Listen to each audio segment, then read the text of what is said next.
Fala pessoal, aqui dos Esportivos, eu sou o Pedro Paiva, seu apresentador. Junto comigo está Thiago Lucarelli e Pedro Lanzarini. Sejam bem-vindos ao Bloco de Copas aqui dos Esportivos. Hoje a gente vai falar de Champions League, a gente vai falar de Libertadores e vamos prosseguir, vamos ver o que os roteiros nos apresentam, né? Vocês estão bem? Vamos começar, rapaziada? Tá bem demais, Vamos começar aqui com um jogo importantíssimo que aconteceu na semana passada. Um jogo que tá todo mundo falando, é um jogo que, tipo, é difícil de se ver de novo.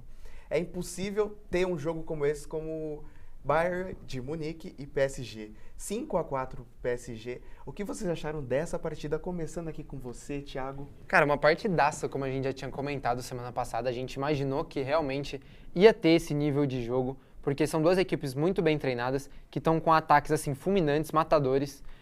Os trios de ataques de cada equipe, né, das respectivas equipes, são muito, muito fortes. E, cara, é até impressionante que tenha saído tanto gol, na verdade, porque eu imaginava que a defesa dos dois times estavam muito sólidas também. A do Bayern nem tinha tanta confiança assim, pra ser sincero, mas a do PSG vinha de uma temporada muito boa, né? Mas aí o ataque prevalece, né? A genialidade dos atacantes prevalece. Olise, Kane, Luiz Dias, Kvaratskhelia, Dembélé, Doué, fazendo muita mágica e fazendo esse placar amplo aí. Pedro, pra você, na semana passada a gente chutou uns placares meio muito baixos, né? A gente errou por pouco. 2-1. Sonhamos baixos. Você esperava um placar tão grande quanto esse? Não, de verdade não esperava, mas como o Thiago falou, é característica dos times. São times com uma trinca de ataque muito fortes, bem entrosadas, estão jogando juntos há 2-3 temporadas já, cada uma mais ou menos. Pelo menos no caso do Bayern, o PSG e tal, 2 temporadas já junto. Quando o Kvaratskhelia, quando o Kvara chegou no PSG mais fácil, ele encaixou como uma luva nesse time. Era o jogador que faltava a sintonia entre ataque e meio campo. A subida e a descida do time se passou muito por ele, substituindo até o Mbappé dentro assim, dos conformes, dentro do que era esperado, né? O Mbappé era um jogador que atrapalhava o PSG, né, no caso. Então, se for ver, o problema era ele. Saiu e ganhou a Champions League. Até hoje, você vê que ele não ganhou uma Champions League e não conseguiu ter um ambiente, assim, harmonioso para trabalhar, né? Então... Mas, pra mim, o Kvara era o cara que faltava nesse time. Ele chegou, encaixou e o PSG engrenou. Chegou a 2 finais de Champions em 2 anos, com o Luiz Henrique já, ganhando uma. Então, acho que a gente não esperava um jogo tão bom como foi. Então, quero dar um ênfase ao que apareceu na manchete também, que é uma partida que é difícil de ver, como eu havia dito no começo da apresentação aqui, porque 5-4 não se vê todo dia e, além do mais, lá na Champions League é um jogo bonito de se ver. É um 5-4 disputado, tic-tac desde o começo do jogo. Jogo pra frente, né? É um jogo muito pra frente, diferente do outro jogo da semifinal, mas a gente já comenta sobre isso agora também, porque o jogo da Europa é muito movimentado, e eu vejo a galera da internet também comentando de que não se deve ter um jogo da Champions League no mesmo dia que uma Sul-Americana ou uma Libertadores da fase de grupos, porque são duas realidades completamente diferentes. Eu acredito que, tipo, o que atrapalha no futebol sul-americano é o juiz querendo desaparecer e qual é o nome da palavra? Eu esqueci. Catimba. E a catimba. É a catimba que está atrasando todo mundo aqui no Brasil, porque são duas realidades completamente diferentes. Você vê um jogo ali totalmente lindo de se ver. Bayern de Munique, PSG 5-4 ali, lindo. Aí você vai de noite, São Paulo e O'Higgins ali, um jogo que você quer dormir o jogo inteiro. Aí só se decide aos 40 do segundo tempo. Que coisa feia de se ver. O que você acredita nessa coisa que eu acabei de falar? Você acha que são duas realidades diferentes? Você acha que a Europa o Brasil, no caso, está muito atrasado comparado ao da Europa? Cara, eu acho que depende bastante, porque assim, se você for ver, é muito mais fácil no Brasil hoje em dia, Brasil, Sul-América, enfim, a gente vê um amasso de um time, como tem o recente 8-0 do Flamengo sobre o Vitória, do que um jogo como um 5-4, por exemplo. O último 5-4 que eu me recordo é Flamengo e Santos lá em 2011, 12, não lembro. Pô, é muito tempo atrás. Pode ter tido outro, né? Não me recordo, mas, assim, marcante mesmo. Faz, o quê? 15 anos? 15 anos. Então, tipo assim, é algo que realmente destoa bastante do nível de competitividade. E, principalmente, para mim, isso principalmente vem da diferença de poder de compra.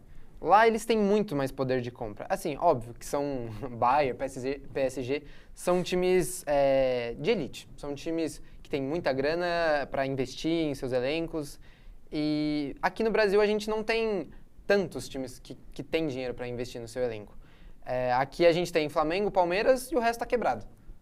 A gente não tem um time da Argentina que tem dinheiro, um time do Chile, principalmente porque parece que o futebol chegou mais fraco, né, nesses países. O Chile, Peru, Equador. É um time que você olha na fase de grupo e já sabe, eu vou arregaçar esse time, vai ser fácil. Sim. São times que até dão trabalho, não vou falar que é... Pô, são times fáceis de pegar. Especialmente na Bolívia, né? Na Bolívia ainda na altitude ainda, rapaz. Bolívia arregaça todo mundo. Mesmo. Mas, assim, são 2 times em um continente que tem o poder do dinheiro ali e o resto não consegue competir, quase. Se a gente for pegar na Europa, a gente tem uma média de 2, 3 times por país que tem um poder de compra muito alto. Espanha, Barça, Real. Inglaterra tem Liverpool, United, City. Na Inglaterra temos vários, né? A Premier League em si a Liga ela é um ponto. Tem jogador que sai de grande europeu, por exemplo, um Dortmund da vida, para ir pro Fulham. Poxa, tipo, o poder de compra da Premier League, assim, é gigantesco. É gigantesco. E principalmente a vitrine. A vitrine muito grande também. Muito, a liga mais o time de meio de tabela tem mais dinheiro que o Big Six aqui do Brasil, no caso, né? Sim. Então, pra você, Pedro. Então, acho que vai muito também da questão financeira, visto que aqui, como o Thiago falou, a gente só tem, no continente sul-americano, a gente só tem Flamengo e Palmeiras, com dinheiro que consiga fazer contratações a 30, 40 milhões de euros. A gente teve aqui o caso do Andreas, Paquetá, entre outros, que batem essa meta de 30, 40, mas são só os 2 que fazem isso. São casos isolados, Isso, especialmente no Flamengo e no Palmeiras. São casos totalmente isolados e só acontece com esses 2 times. E volta e meia com São Paulo, com Corinthians, bem aleatório. Conseguem trazer seus astros mais por amor ao clube do que por dinheiro, né? Exatamente. É vinda de graça, tipo, vou fazer uma média com a minha torcida, fim de carreira. Então, tipo, quem quer contratar mesmo, quem consegue é Palmeiras e Flamengo. O resto não tem dinheiro suficiente para isso. Tá endividado, tá numa dívida enorme. O Conmebol precisa investir mais, no caso, né? Também valendo isso. Sim. Porque os times brasileiros, como você destacou uma vez comigo, os brasileiros se destacaram no Super Mundial, né? Sim. Então, merece um destaque a mais aqui no Brasil. Pode ser que os padrões devem ser, tipo, Europa, Brasil. Como está acontecendo, muitos europeus estão vindo para cá, alguns, né? Tem o Depay, tem o... Qual que é o outro? O Saúl tem do Flamengo, tem o Jorginho. Tecnicamente, né? É brasileiro, mas naturalizado. Mas caso mais recente. Isso é muito antigo. O que tá vindo mais europeu, no caso. Sim. Tiveram até, por exemplo, o Gessé, que veio pro Curitiba na época. Tudo bem que já tava mais velho. Foi um surto ali do Curitiba. Veio mais pra aposentado. 2, 3. Mas realmente teve um surto de jogadores do futebol europeu que voltaram. Mas longe de falar que o nível do futebol brasileiro é baixo. Eu acho que tem ainda nível para competir, dado o exemplo do Mundial de Clubes que você falou. Botafogo ganhando do PSG, atual campeão da Champions. Todos os times brasileiros deram trabalho e Fluminense chegou na semifinal. Então, assim, os times brasileiros deram trabalho. Não é que o futebol por futebol não dá, mas investimento por investimento são realidades totalmente diferentes. Se investir um pouco mais, garanto que vai bater muito de frente com os europeus de hoje em dia. Até os anos 2010, o europeu era dominante, já era a vitória certa. Só o Corinthians que foi um ponto fora de curva ali, o último sul-americano campeão de mundial. Só que o período de 2010 foi o período que os europeus dominaram tudo. Agora, período 2020, se os brasileiros investirem só um pouquinho, acho que garante um susto tremendo ali para os europeus, certo? Eu concordo. Então, vamos fechar aqui, vamos falar sobre os jogadores de destaque do jogo do Bayern de Munique e PSG, porque eu acredito que um deles ali sai vitorioso como um destaque da temporada, como a bola de ouro. Temos aqui os destaques do jogo: Olise, Harry Kane, Dembélé, Kvaratskhelia, Luiz Dias. Quem vocês acham que vai ser o destaque da temporada?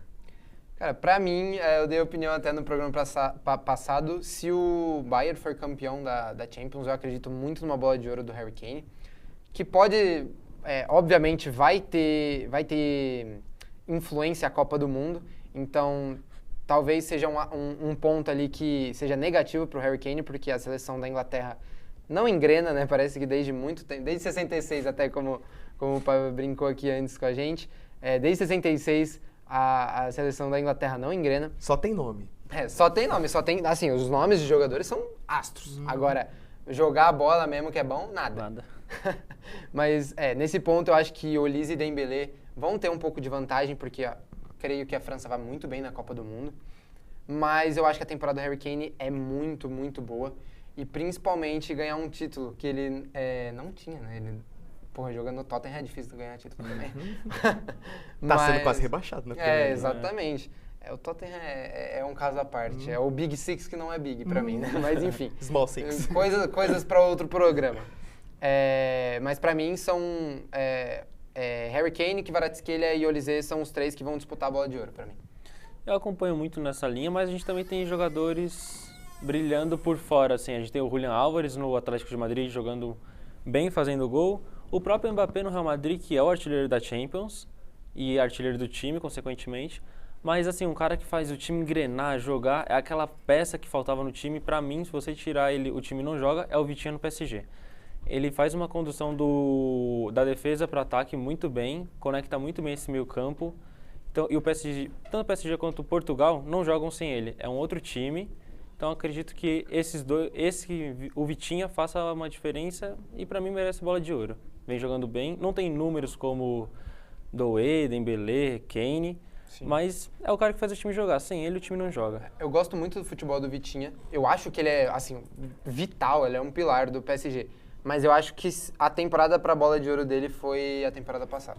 Eu acho que ele não é o destaque da equipe, ele é um pilar. Sem ele o time não funciona.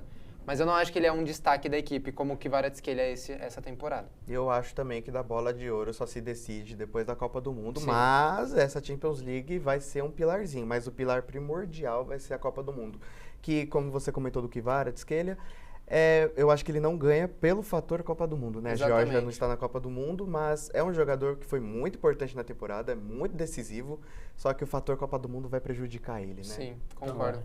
Fechamos aqui, vamos falar do outro jogo, um duelo de empate, um duelo retranqueiro, vamos falar de Atlético de Madrid e Arsenal, vamos ser bem rapidinho sobre esse jogo, porque foi um jogo meio parelho, meio jogo truncado. Mais ou menos, né? Mais truncadinho.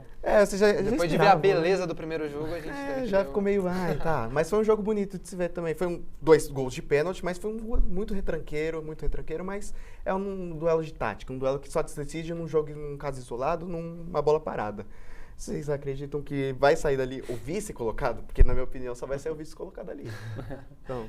Eu acredito que assim, é um confronto de defesas realmente, só que eu discordo do ponto que o Simeone é retranqueiro. Eu não acho ele retranqueiro, eu acho que a defesa do time dele é muito boa, a defesa é muito boa, mas eu não acho que ele deixa o time retrancado, porque a estratégia do Simeone é de armação rápida. Então ele tem muitos meias armadores, que tem bom passe, que tem rapidez nas bolas, nos passes, e que conseguem fazer ligamentos. Então é muito do contra-ataque quase, né? Então Giuliano Simeone, Julián Álvares, que são atacantes muito rápidos, e eles fazem essa ligação direta em todo momento, que por alguns pode ser interpretado como defesa, como retranca, que eu não julgo, realmente parece uma retranca, mas eu acho que é mais dessa armação rápida do que dessa retranca. E aí, Pedrão, o que você acredita desses dois? Eu acredito que seja muito isso. Eu também não acho o time do Arsenal retranqueiro, acho que é um time que se destaca na defesa e tem um bom meio campo, com o Rice e o Odegaard comandando esse meio campo. O Rice chegou e era meio que a peça que faltava, porque você tinha um Thomas Partey ali, mas que não era grandes coisas também. Então o Rice, quando chega vindo do West Ham, encaixa bem no time, mas o time parece que não vem jogando bem, não engrenou. Temporada retrasada, assim, o Rice estava jogando melhor, mas a gente também tem um Odegaard que caiu bastante de produção, e são times que têm característica, para mim, praticamente iguais. Como você falou do Atlético de Madrid, para mim o Arsenal vem a mesma coisa. São times com uma boa defesa, que deixam o adversário vir, e fazer o contra-ataque com seus atacantes que são rápidos pelas alas. O que sofre muito o Arsenal é com o Gyökeres, né? Porque o Gyökeres não é o mesmo do Sporting, ele chega lá e não é o mesmo centroavante que foi vendido pro Arsenal. Jogou bem no último jogo aí. Jogou bem. Ele joga bem, o problema é que ele não é o mesmo do Sporting. É que eu acho que ele nem encaixa no estilo de jogo. O estilo do jogo é muito arranque, corrida, e não é o do Gyökeres. O Gyökeres, na verdade, no Sporting, ele jogava com vários homens à frente, né? É. O Sporting jogava com 3 zagueiros e um time muito, muito focado no ataque. Então, a maioria das bolas sobrava para ele e era aquela só empurrada pro gol. Óbvio, ele era um bom atacante. Ele é um bom atacante. Mas ele se destacou por aquelas famosas empurradas de bola, né? Não era muito golaço. Né? É estilo Haaland, né? Haaland não tem um golaço. Atacantes nórdicos. Só Bom o palpite ponto. da rodada agora, rapidinho, só para finalizar aqui o programa. Semana que vem a gente vai falar sobre Libertadores, jogos que aconteceram dessa semana, e Sul-Americana também, bem sucintamente. Eu queria dar uma última pergunta aqui rapidinho, que o jogo do Arsenal, eles usaram o time titular aqui no último jogo contra o Fulham, que ganhou de 3-0, e o Atlético de Madrid contra o Valência usou o time reserva. Vocês acham que é bom segurar os jogadores, preservar os jogadores, ou acho que é bom jogar agora só para ver se o time está engrenado? Rapidinho aqui, aí já manda o palpite da rodada e fechamos o programa. Eu acho importante, assim, você começar com o time titular e depois ir rodando, fazendo a rodagem do elenco, controlando a minutagem. Então, acho que, para mim, o Arsenal teve a melhor estratégia, começar com o time titular. Quando garantiu o resultado, porque o Arsenal está brigando ainda pela Premier League, mas está muito mais uma entregada do que um título garantido. Quase o que faz todo ano. Né? Exatamente. Na verdade, para mim, o Arsenal tá certo, sim, em colocar os titulares, porque também disputa a Premier League. E se cair na Champions e perder a Premier League, vai ser um vexame, como todo ano eles fazem. E aí o torcedor tem razão de se irritar. E o Atlético, pra mim, também tá certo, porque não estão mais disputando a La Liga. Eles não têm... Quer dizer, acho que até tem chance, mas, porra, muito difícil. Mínimos. Muito difícil. E pra mim, os dois estão certos, cara. Eu não acho que... Concordo com o Pedro, acho que o jogador não vai cansar em 3 jogos. E são 3 jogos, assim, pra dar a vida. Então, tem que jogar sim e se lesionar... Pô, infelizmente, acabou lesionando. Ossos do ofício, mas tem que dar de tudo e conseguir ganhar pro Arsenal conseguir um ano não passar um vexame. Certinho. Vamos lá agora para o palpite da rodada bem rapidinho. Jogos decisivos da semana, semifinal da Champions League, Bayern de Munique e PSG, 5-4 pro PSG. Qual é o placar do jogo de volta, Pedro? 3-2 PSG. Thiago? Eu acredito que o Bayern vira e passa nos pênaltis, 3-2 também. Eu acho que vai ser 1-0 pro Bayern e vai passar nos pênaltis. Vai ser um jogo agora, vai ser segurado, mas é que não dá pra chutar baixo agora, velho, porque eu fiquei envergonhado com a semana passada. Vai ser 1-0 assim pro Bayern de Munique e a gente vai passar nos... A gente não, o Bayern de Munique vai passar nos pênaltis. Jogo de volta na Inglaterra, Arsenal e Atlético de Madrid, 1-1, quem passa? O Atlético passa 1-0, Atlético. Pior que eu acredito no Atlético também, o ataque é muito entrosado, então acho que o Atlético passa. Julián Álvares, como você bem disse, destacou ele, vai decidir, vai ser 1-0 pro Atlético de Madrid também. Vamos agora na Libertadores bem rapidinho, palpites da rodada, semana que vem a gente comenta sobre. Rapidinho, Sporting Cristal e Palmeiras, terça-feira lá no Peru. 1-0 Sporting Cristal. Eu acredito 2-0 Palmeiras. Fluminense e Independente Rivadavia, quarta-feira na Argentina. O Fluminense que está em último lugar no grupo, hein? Já vamos comentar semana que vem. 1-0 Fluminense. Eu vou no 1-0 Fluminense também, com o pitch dos Beldi. É lá na Argentina. Eu acho que vai ser 0-0 esse jogo. Corinthians e Santa Fé, quarta-feira na Colômbia. 1-0 Santa Fé. Eu vou no 1-0 Santa Fé e vou acompanhar. Não, 1-0 Corinthians. Vamos lá. Universidade Católica e Cruzeiro, quarta-feira lá no Chile. 2-0 Universidade Católica. Do jeito que tá, eu também vou no 2-0 Universidade Católica. Um jogo feio, 1-0 Cruzeiro, 1-0 Universidade Católica, errei. Mirassol e LDU, quinta-feira no estádio do Maião. 3-0 Mirassol. Olha, no Maião é difícil, viu? Mas eu ainda assim vou de 1-0 LDU. 1-1, vai ser um jogo chato.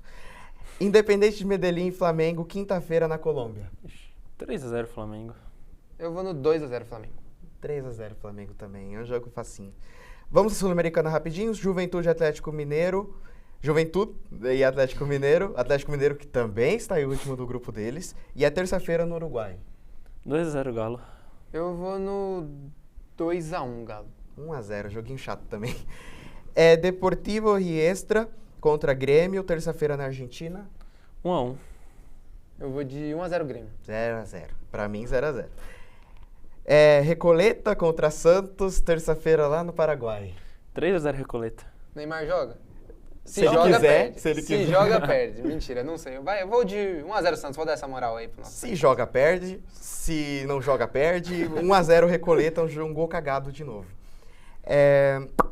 Audax Italiano contra o Vasco, quarta-feira no Chile.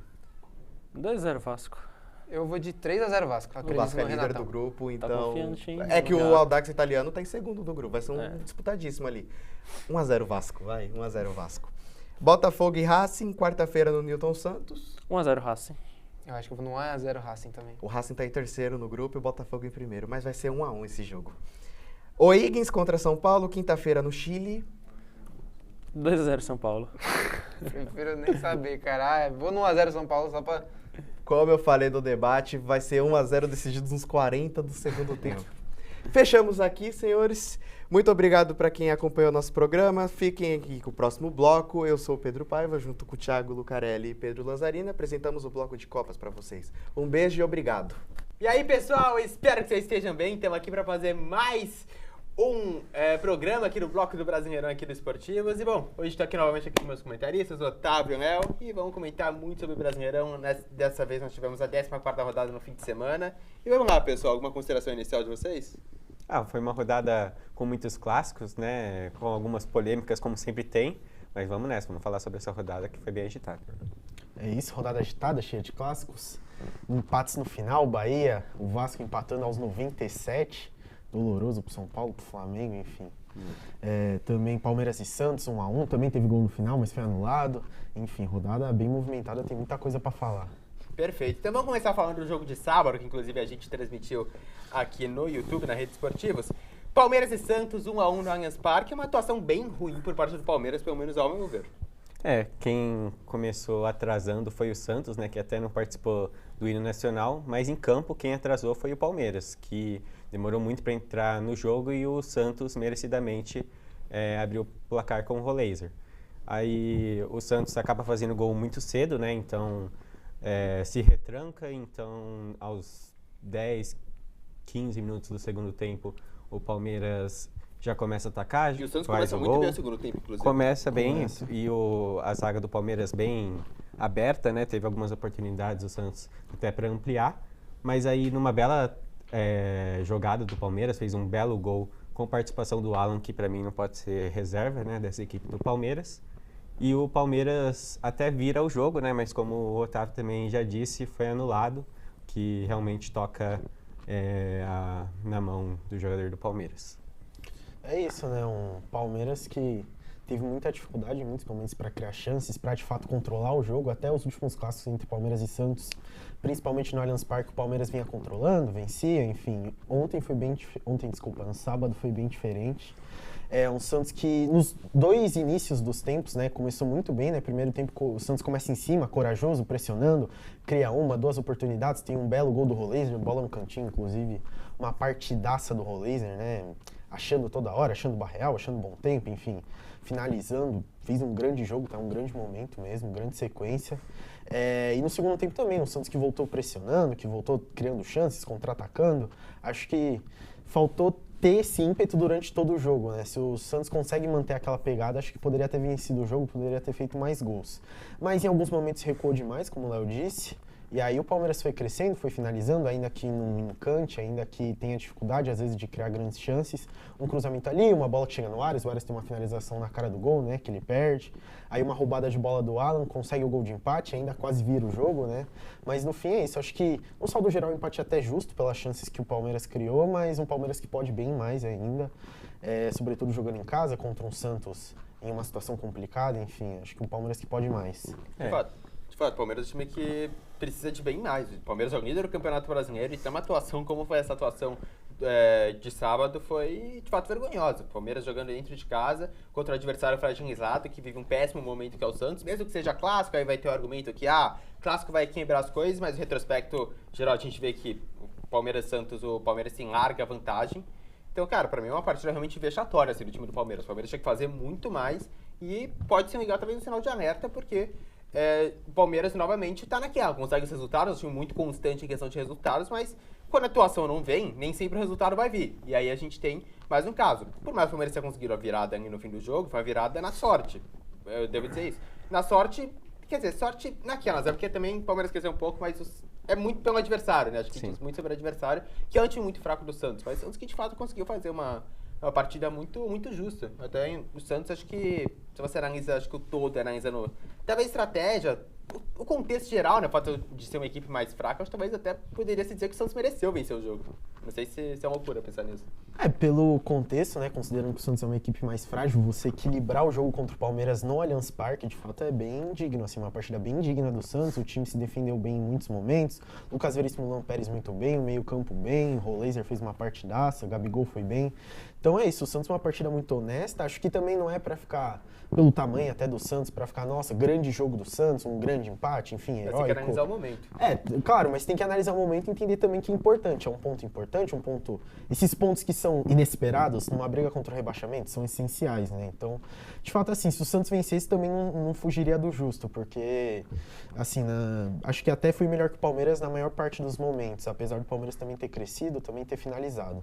Então, no fim, é isso. Acho que é até outra coisa interessante, o Palmeiras está 13 jogos invicto e a gente continua criticando. É uma loucura como vence, mas realmente não convence. Um time que não consegue ter uma constância alta de atuação. Realmente não convence. Venceu o Bragantino jogando mal, aí empata lá no jogo na Colômbia, né? Libertadores, o Palmeiras é muito ruim. Foi no Paraguai. Enfim, Palmeiras tem 2 empates na Libertadores e uma vitória baseada as almas contra um fraquíssimo Sporting Cristal. Exatamente. Então, é isso. Não tem essa constância nas atuações, no nível de atuação. Esse jogo ficou marcado pela volta do Paulinho, né, que depois de 9 meses voltou a jogar. A última vez tinha sido contra o Chelsea na Copa do Mundo de Clubes. Ele, inclusive, que demorou mais para voltar do que o Alan Ruschel, que caiu lá do avião da Chapecoense, sobreviveu. Voltou mais rápido que o Paulinho. O Paulinho demorou muito para voltar. E ele até teve uma grande oportunidade para fazer o gol, acabou perdendo, mas é um jogador que o torcedor palmeirense tá feliz de ver ele de volta, porque é um cara que pode agregar para a equipe do Palmeiras, que defensivamente até que tá bem, né? Não tá sofrendo tantos gols, mas no ataque tá fazendo 1-0, 1-1, né? Não tá impressionando muito. Eu só queria finalizar esse aspecto do Palmeiras querendo dizer um tópico.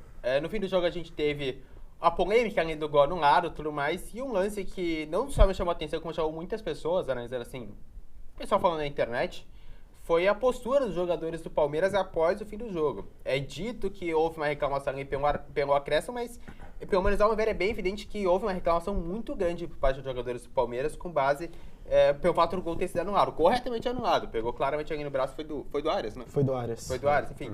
Acabou claramente ali pegando o braço do Arias, os jogadores do Palmeiras indo cercar o juiz. Ao meu ver foi uma atitude muito vergonhosa de um time do Palmeiras que quer pagar essa de bom moço, né? Falar que querer puxar uma bronca, falando que existe claramente times que são que, enfim, levam vantagem em relação à arbitragem no futebol brasileiro. Enfim, pra mim foi uma péssima atitude do Palmeiras. O Palmeiras, pra mim, mais uma vez, prova ser um péssimo perdedor. E eu queria saber o que vocês acham a respeito disso. O Palmeiras é um mau perdedor, um time que não aceita a derrota. Cara, eu acho que foi o Rafael Claus, né, que apitou o jogo. Ele realmente, achei que ele deu muito pouco de acréscimo. Parece que ele estava apitando um jogo de Libertadores. Mas, enfim, eu acho que todo time tem que brigar até o último minuto para,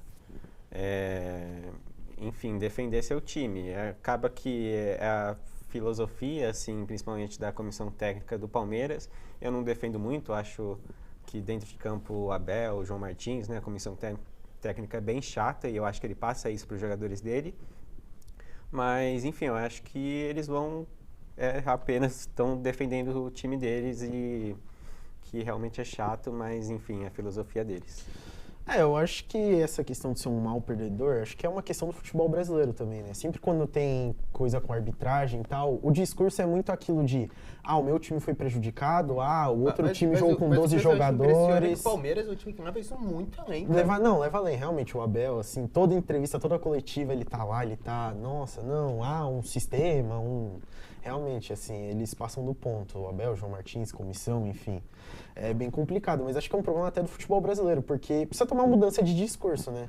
A gente precisa falar mais. A arbitragem é desqualificada, todos os times são prejudicados, do que realmente vir falar, tem um complô, só o meu tem um time sistema. foi prejudicado, né? Então. Porque todo mundo é prejudicado, todo mundo é beneficiado, pode ter uns mais, uns menos, mas no fim todo mundo vai ter um pênalti não marcado, vai ter um impedimento ali duvidoso, enfim. Então acho que é um problema estrutural que tem que melhorar. Por isso que que honestamente acho vexatório existir esse assunto aí de bastidor falando que tem time que é favorecido, porque, cara, todo time é a mesma coisa, a arbitragem brasileira é ruim, isso é um fato, sempre vai ser ruim, mas enfim, eu acho que essa atitude do Palmeiras, mais que seja um caso que pode ser considerado isolado, acho que é um caso que deixa muito feio, especialmente dado que vencer esses bastidores aí nas últimas semanas. Acho que é uma atitude bem feia do time do Palmeiras, honestamente, dado o que acontece, o modo que vem todo mundo cercar o árbitro naquele momento, a polícia tem que intervir ali em dado momento para tirar os jogadores. Eu acho isso muito feio, honestamente, por parte do que o Palmeiras fez. Agora, então, mudando de assunto, indo pro outro jogo que a gente teve, ontem, no domingo, a gente teve São Paulo e Bahia, um jogo pouco... São Paulo e Bahia, isso foi no estádio do Bragantino. Um jogo que, enfim, 2-2, jogo relativamente movimentado, mas que ficou com o principal destaque a questão do Lucas, né? O Lucas acaba de voltar de uma lesão e tá fora pro resto da temporada.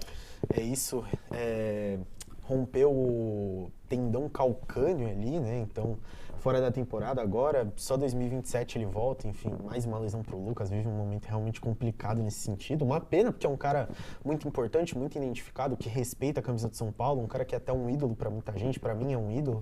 Então, enfim, cara, é muito triste ver ele nessa situação, o cara não consegue ter uma sequência, agora tem mais uma lesão gravíssima, enfim, e, cara, o contrato dele com o São Paulo acaba no fim desse ano, né? Então, às vezes esse jogo pode ter sido a despedida dele no São Paulo. É muito complicado mesmo, não sei como que vai ser, se o São Paulo vai querer ficar com ele, porque ganha um salário alto, não consegue jogar, enfim. Tem que ver muita coisa, tem que rever muita coisa, pensar bastante o Lucas, refletir o que ele quer realmente, porque tá complicado, cara, ele não consegue jogar, enfim, mais uma lesão, 2025 já foi dificílimo, ele não conseguia ter uma sequência de jogos.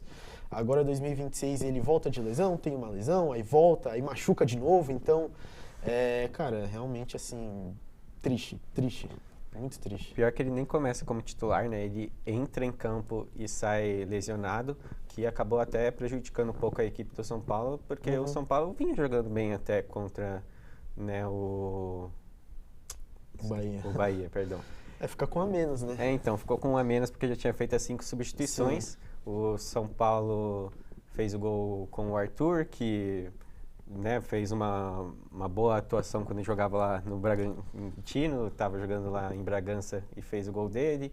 O gol do Ferreirinha achei um gol bom também. Enfim, o São Paulo criou chances, era para ter vencido o jogo e teve muito azar em tomar o gol no finalzinho.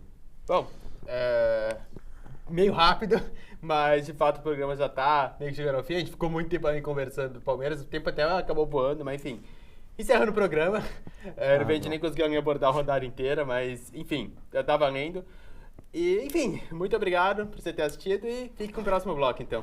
Mais um programa dos esportivos começando. Eu sou Guilherme Limeira, estou acompanhado de Rebeca e Henrique Saito para mais um programa onde vamos debater esse GP de Miami um pouco caótico sobre o desempenho de Ferraris, McLaren, Mercedes. Também vamos dar nossas expectativas para o próximo GP, o GP do Canadá, que ocorre em 2 semanas. Queria saber como você está, Rebeca. Tô ótimo, você? Tudo certo. Aí. Muito feliz. E você, Henrique Saito? Tô bem também. Satisfação aqui, saudade que eu tava de gravar a Fórmula 1, né? Saudade que eu tava de assistir Fórmula 1 também. Exato. Assistir, tivemos que ver outras categorias nesse meio tempo. Triste. Muito chato, mas enfim. Uma coisa que deu pra se notar o desempenho das Aston Martins, Henrique Saito. Que desempenho, né? O desempenho péssimo das Aston Martins, contando com um grande projetista da história da Fórmula 1, Adrian Newey. Acho que a gente pode falar ausência de desempenho no lugar de desempenho, né? Exato. A ausência de desempenho que podemos falar, e queria que você falasse um pouco o que tá dando errado pra Aston Martin nesse Tá dando errado que o piloto principal da Aston Martin é o Alonso. Você já viu pessoa mais azarada que o Alonso no grid? Sinceramente, pra mim é caso de estudo, porque o que o Alonso tem de azar é simplesmente assustador. Quando ele vai pra McLaren, a McLaren fica ruim. Quando ele vai pra Aston Martin, a Aston Martin tem um ano bom, depois fica ruim de novo. Então, mas, assim, não dá pra falar que acontece errado, sinceramente. É óbvio que a gente faz essa brincadeira com a questão do azar do Alonso, mas, sinceramente, a Aston Martin era a receita perfeita para dar certo, né? A Honda vinha construindo bons motores para a Fórmula 1. O Adrian Newey tinha feito o carro simplesmente mais dominante da categoria. Então, é surpreendente, realmente, que a Aston Martin não esteja rendendo nada, e a expectativa é que isso não vai evoluir, não vai mudar até o fim do ano, né? Outra equipe que está deixando de esperar sobre o desempenho é a Audi, né? Além da Cadillac, não vamos falar tanto dela, mas a Audi, principalmente, ela está deixando a desejar. Desculpa.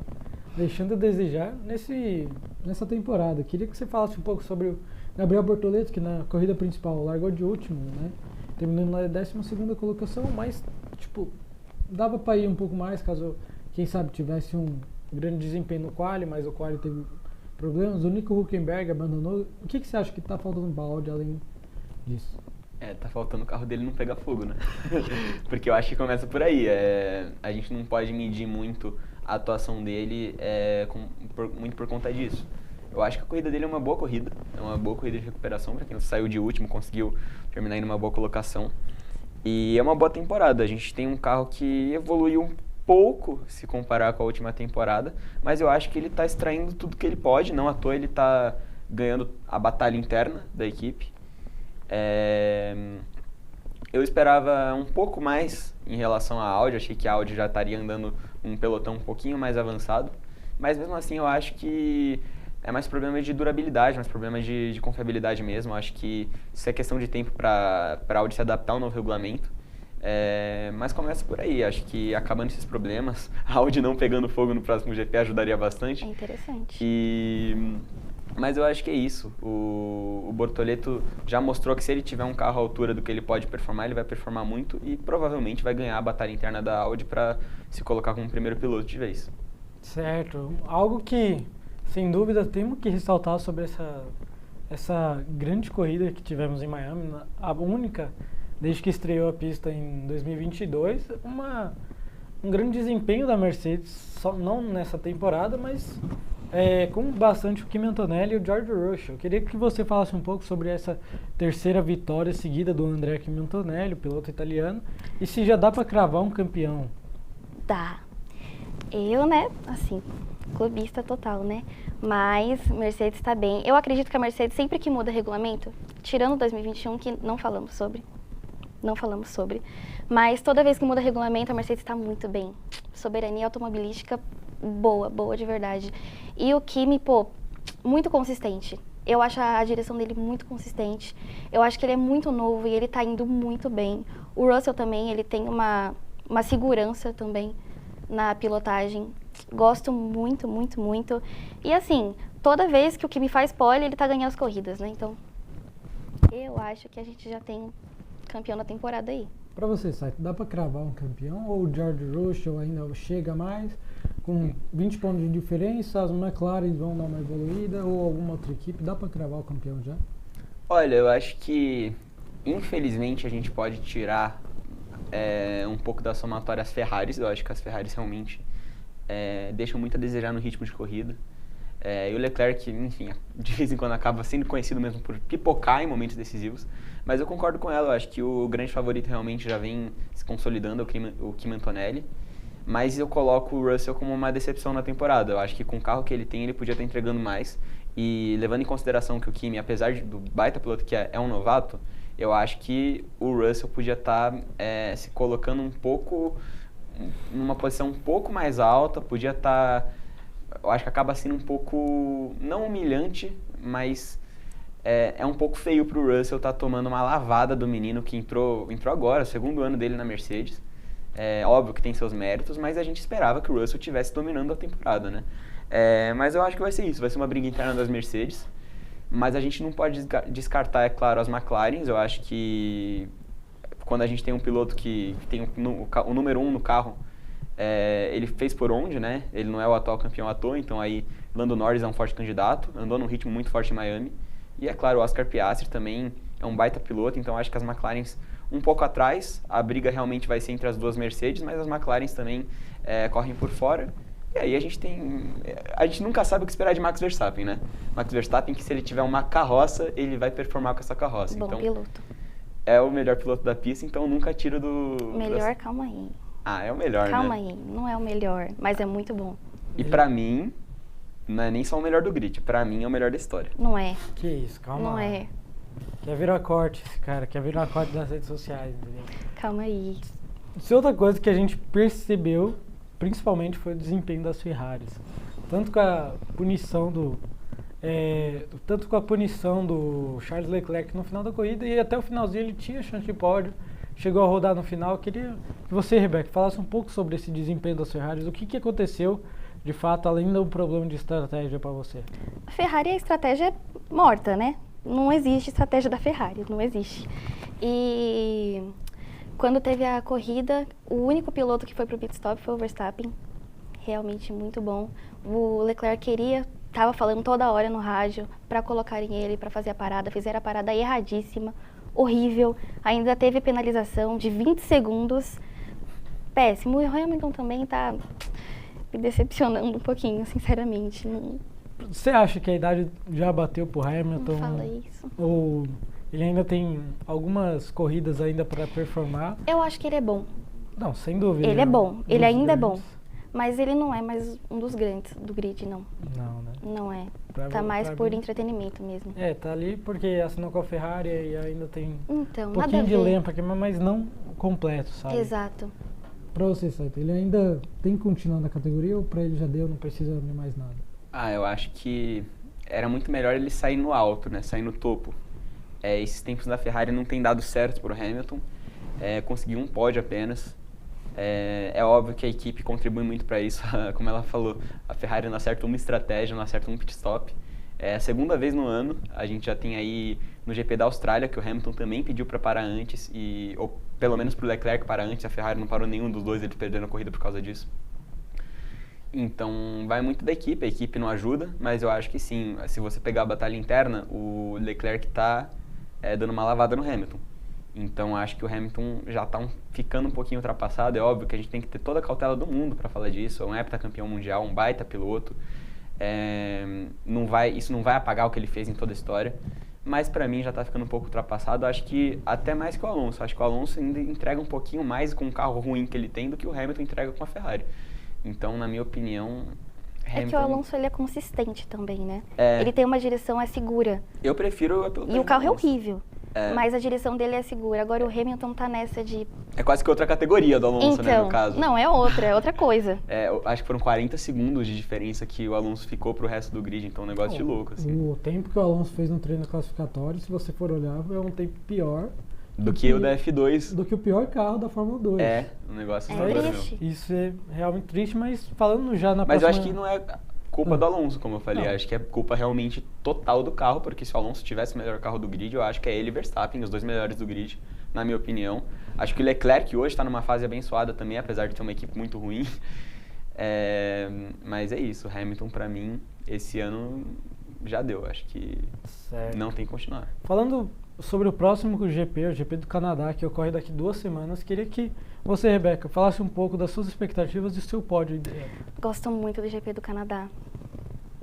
Pista muito longa, muito longa, reta longa.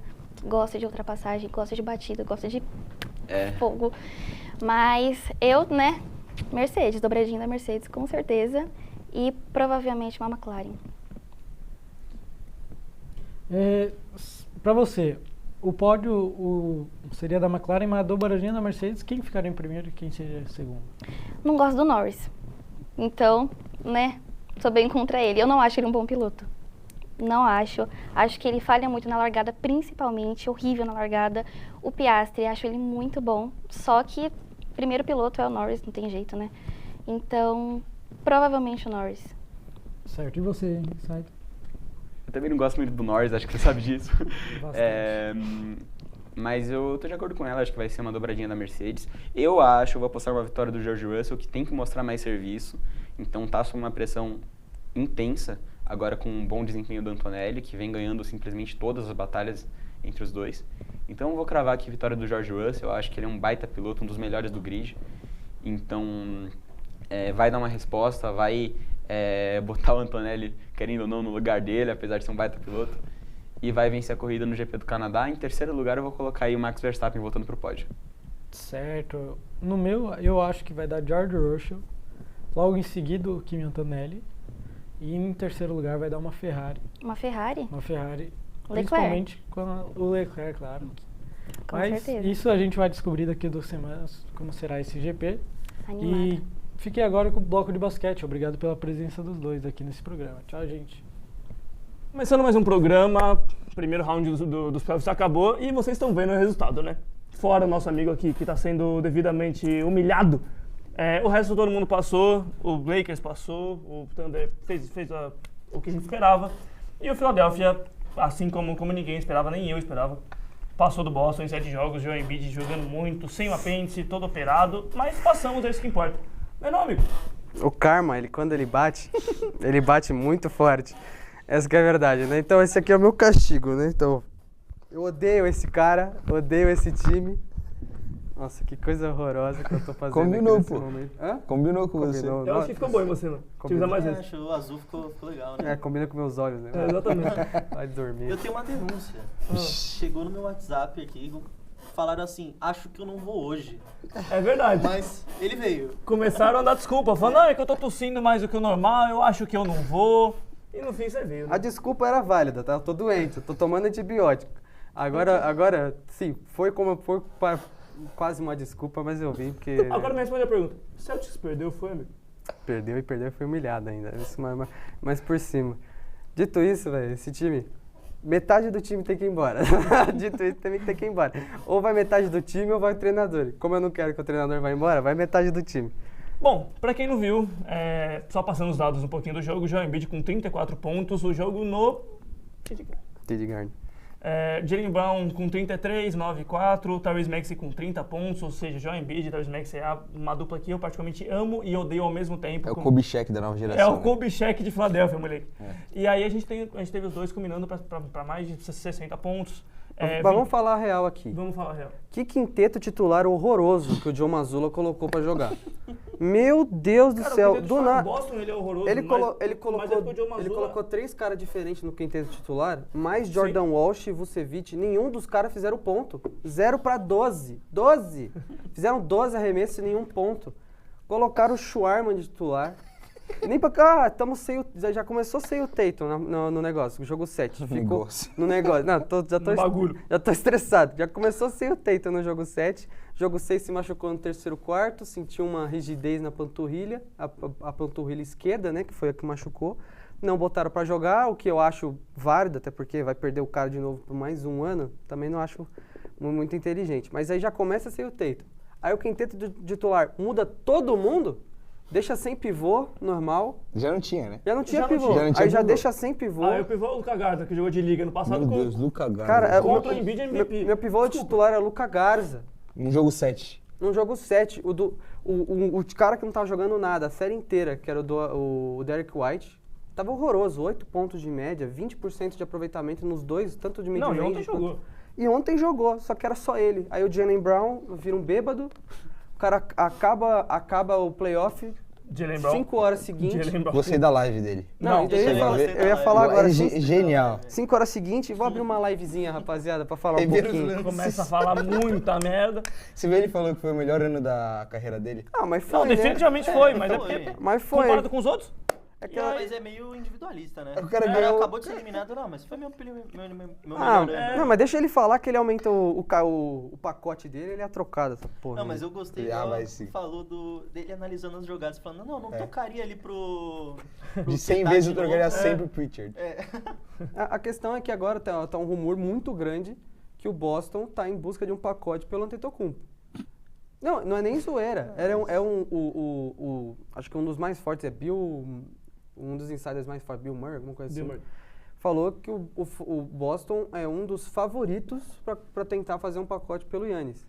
Porque o Boston ainda tem muitas piques de draft, tem um cara como o Jaylen Brown, que realmente é um cara que quer ficar dominando um próprio time, como já parece. Sim. Mesmo ele tendo uma dupla boa com o Tatum, ele quer ter um time só para ele.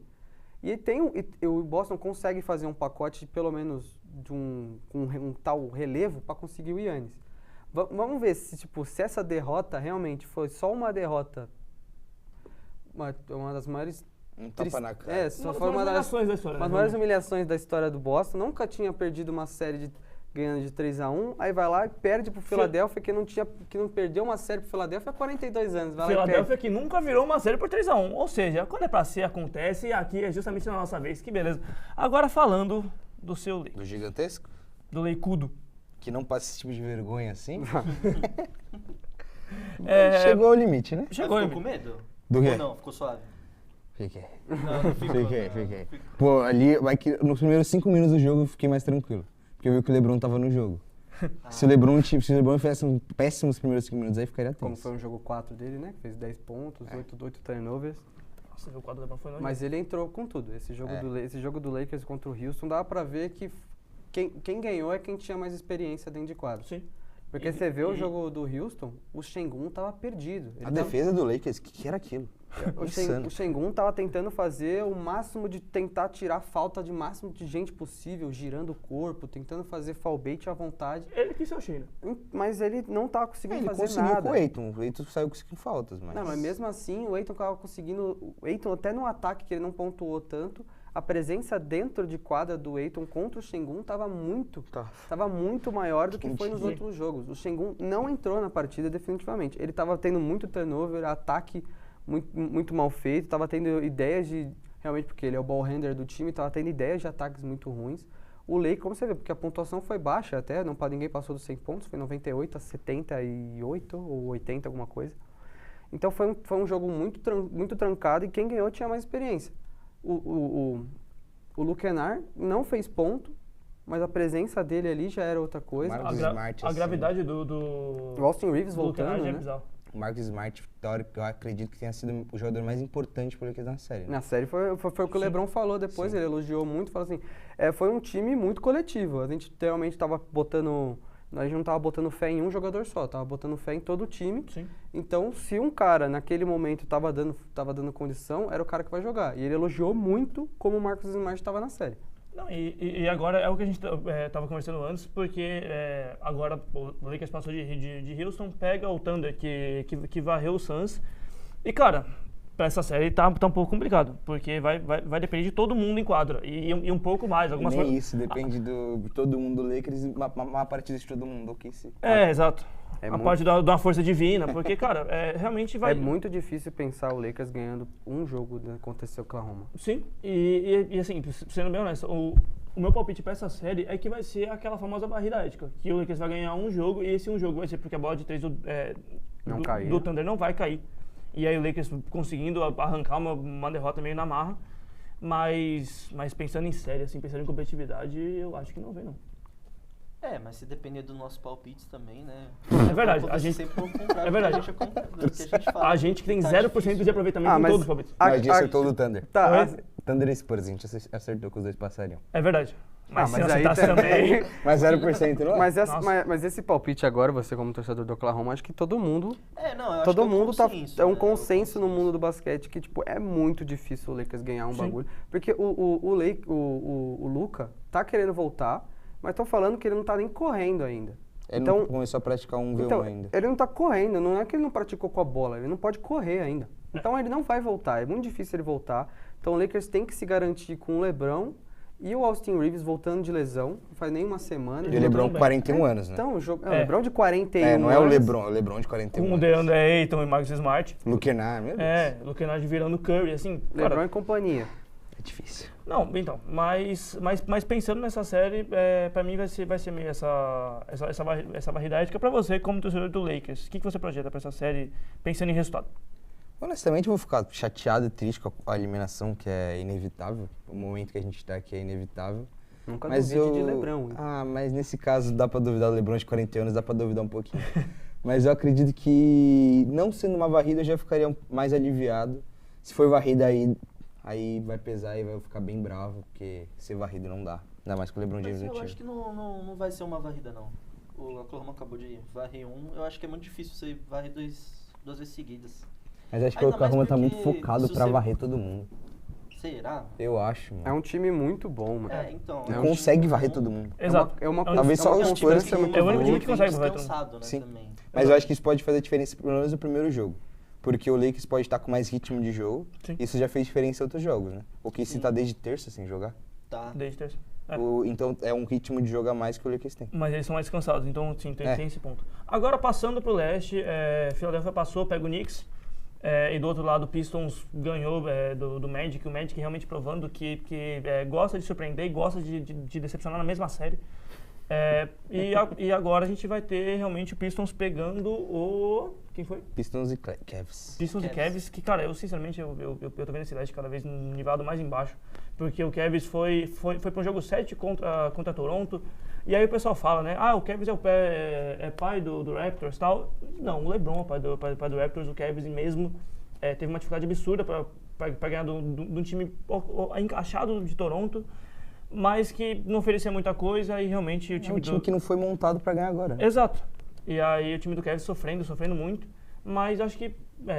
qual que é o palpite de vocês para essa série de Pistons e Cavs?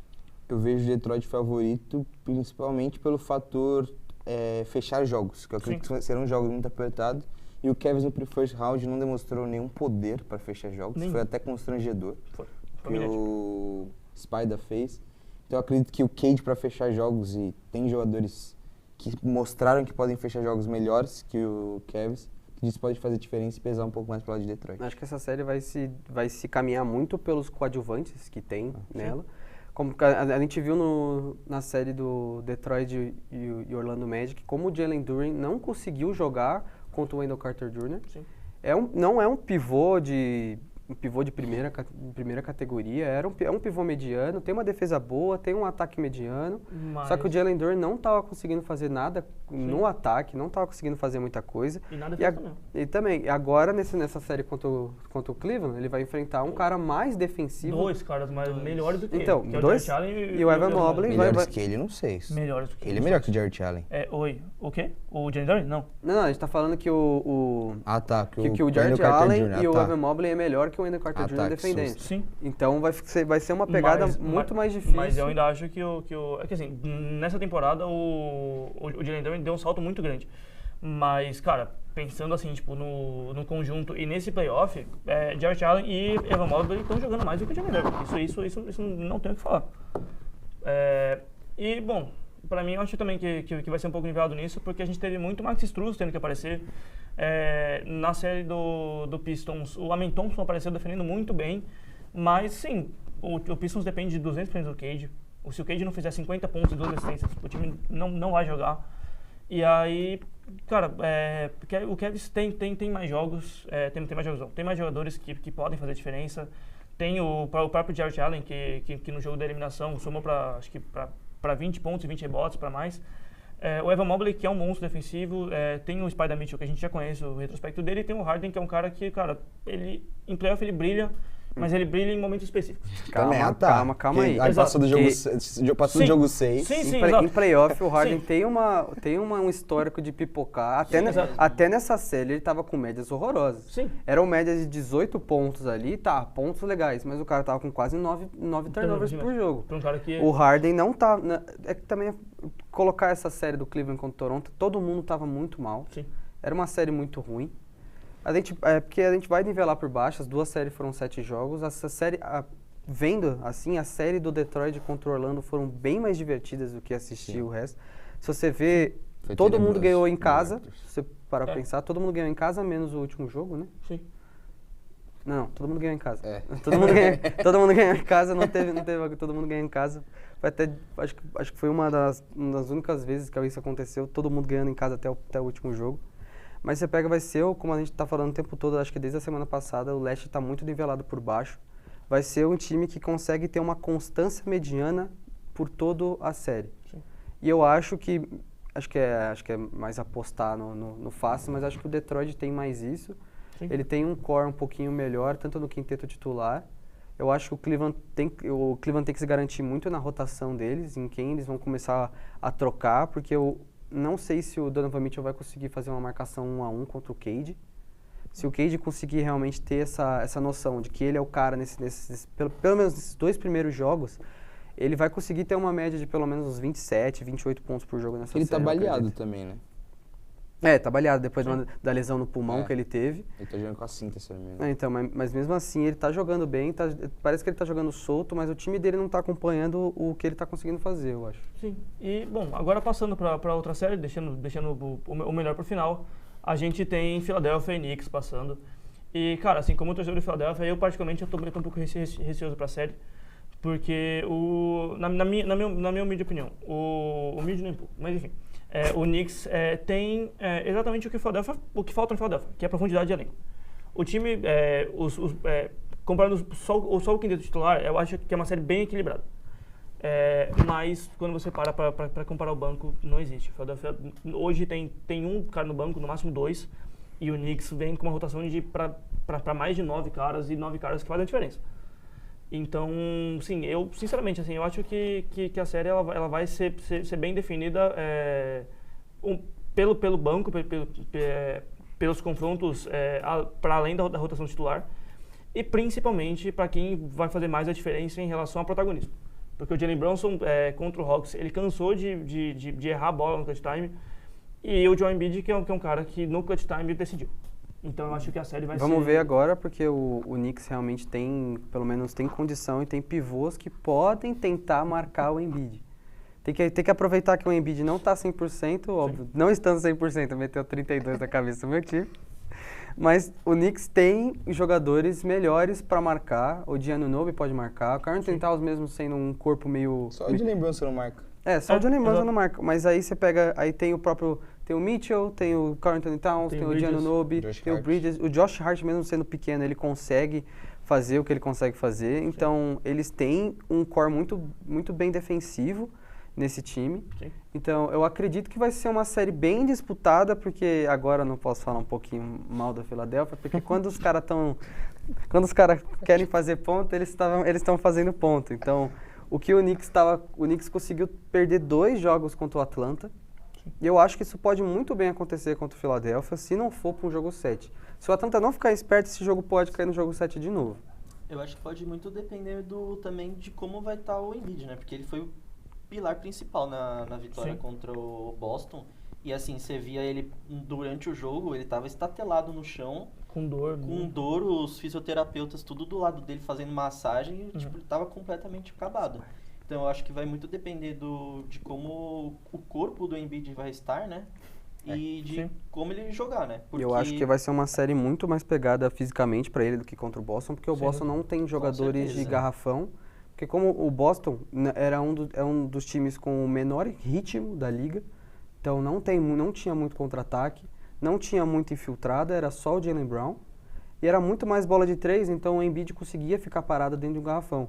O Embiid agora vai ter que sair, vai ter que correr atrás da bola, então vai ser uma série muito mais pegada fisicamente. E agora passando para que eu comentei que essa era a última, mas a gente esqueceu de falar de uma que talvez seja uma das séries mais equilibradas agora, que é Spurs e Timberwolves. Eu tenho acho que minha opinião difere um pouquinho, que eu ia falar agora, que é uma das séries mais desiguais agora. Eu acho que as duas são... Cara, eu acho que eu não consigo pensar nisso. Porque vem o San Antonio muito bem, eles só perderam um jogo porque o Embiid não conseguiu ir para a quadra, então eles só perderam um jogo contra o Portland por causa disso. É um time que ganhou muito fácil os últimos 4 jogos contra o Portland. E o Embiid jogando com imunidade reduzida. Exato, jogando 34 minutos no máximo contra o Minnesota, que não tem ninguém. Cara, talvez o Edwards... eu acho que ele treinou hoje pra tentar jogar o jogo 1, mas é muito perigoso. Eu ia comentar com vocês agora que é muito perigoso, que eu acho que o Minnesota não vai querer fazer isso.